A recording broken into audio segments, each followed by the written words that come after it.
അപ്പോൾ അതിൻ്റെ അകത്ത് ഒന്നാമത്തെ കാര്യം എന്ന് പറയുന്നത് ഫിയറാണ്. അപ്പോൾ ആ ഫിയർ നമ്മൾ കംപ്ലീറ്റ് ആയിട്ട് മാറണം. പണം എത്ര വന്നാലും അത് ഏറ്റവും നന്മയുള്ള ഏറ്റവും ശക്തമായ എനർജിയാണെന്നും ആ എനർജി എത്രമാത്രം നമ്മളിലേക്ക് വരുന്നോ അത്രമാത്രം നമ്മുടെ ജീവിതം ഈ കൂടുതൽ ഈസിയാകുകയും കൂടുതൽ സന്തോഷമാവുകയും ആനന്ദമായി തീരുകയും ചെയ്യും എന്നും എന്നാൽ ആ ധനം എങ്ങനെയുള്ള ധനമായിരിക്കണം?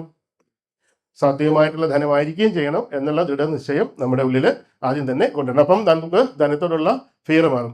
ശരിക്കും ധനത്തോടുള്ള ഫിയർ എന്ന് പറയുന്നത് ധനം സാത്വികമായ ധനം അല്ലാത്ത ധനം നമ്മളിൽ ഇരിക്കുമ്പോഴാണ് ധനത്തെ നമ്മൾ പേടിക്കേണ്ടതുള്ളൂ.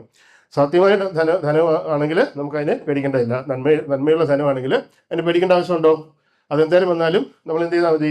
ചിലർ പറയും ഇനി ഒരുപാട് പൈസ വന്നാലേ ടാക്സ് അടയ്ക്കേണ്ട വരികയല്ലേ, മാസം വരുമാനം കൂടി കഴിഞ്ഞാലേ ടാക്സ് കൊടുക്കേണ്ട വരികയല്ലേ സർക്കാരിന്.